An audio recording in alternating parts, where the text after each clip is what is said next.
ജയ് ഹിന്ദ്. വിരമിച്ച സൈനികൻ യൂട്യൂബ് ചാനലിലേക്ക് ഏവർക്കും സ്വാഗതം. ജനുവരി 2026 മുതൽ വർദ്ധിക്കേണ്ട DA/DR സംബന്ധിച്ച് ക്യാബിനറ്റ് അപ്രൂവൽ ഇതുവരെയും ലഭിച്ചിട്ടില്ല. കേന്ദ്ര സർക്കാർ ജീവനക്കാരും പെൻഷനേഴ്സും ഇതിൽ അതൃപ്തരാണ്. ഇത് സംബന്ധിച്ച് ബഹുമാനപ്പെട്ട ഫിനാൻസ് മിനിസ്റ്റർക്ക് കത്ത് നൽകിയിരിക്കുന്നു. ഇതിൻ്റെ വിശദാംശങ്ങളാണ് ഈ വീഡിയോയിൽ. സ്ക്രീനിൽ കാണുന്നത് confederation of central government employees and workers എന്ന സംഘടന 8 ഏപ്രിൽ 2026 ബഹുമാനപ്പെട്ട ഫിനാൻസ് മിനിസ്റ്റർ ശ്രീമതി നിർമ്മല സീതാരാമന് അയച്ച ലെറ്ററാണ്.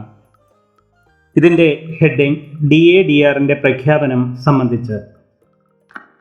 ബഹുമാനപ്പെട്ട ഫിനാൻസ് മിനിസ്റ്റർ, 1 ജനുവരി 2026 മുതൽ ബാധകമായ DA/DR കുടിശ്ശികകൾ പ്രഖ്യാപിക്കാത്തതിനെതിരെ കേന്ദ്ര സർക്കാർ ജീവനക്കാരുടെയും തൊഴിലാളികളുടെയും കോൺഫെഡറേഷൻ താങ്കളുടെ ശ്രദ്ധ ക്ഷണിക്കുന്നു.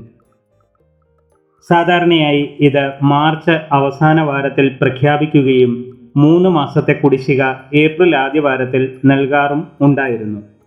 ഇത് പ്രഖ്യാപിക്കുന്നതിലെ കാലതാമസത്തിൽ ജീവനക്കാരിലും പെൻഷൻകാരിലും കടുത്ത അതൃപ്തിയും ആശങ്കയും ഉണ്ടാക്കുന്നു. ഈ വിഷയത്തിൽ താങ്കളുടെ വ്യക്തിപരമായ ഇടപെടൽ ഉണ്ടാകണമെന്നും DA/DR ഉത്തരവുകൾ എത്രയും വേഗം പ്രഖ്യാപിക്കണമെന്നും കോൺഫെഡറേഷൻ അഭ്യർത്ഥിക്കുന്നു.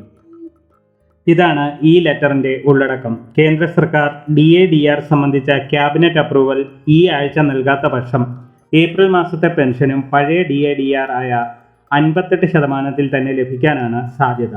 അതോടൊപ്പം 4 മാസത്തെ അരിയേഴ്സ് മെയ് മാസവും ലഭിക്കാനുള്ള സാധ്യതകളാണ് കാണുന്നത്.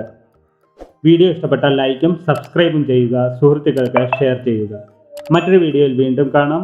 ജയ് ഹിന്ദ്, വന്ദേ മാതരം.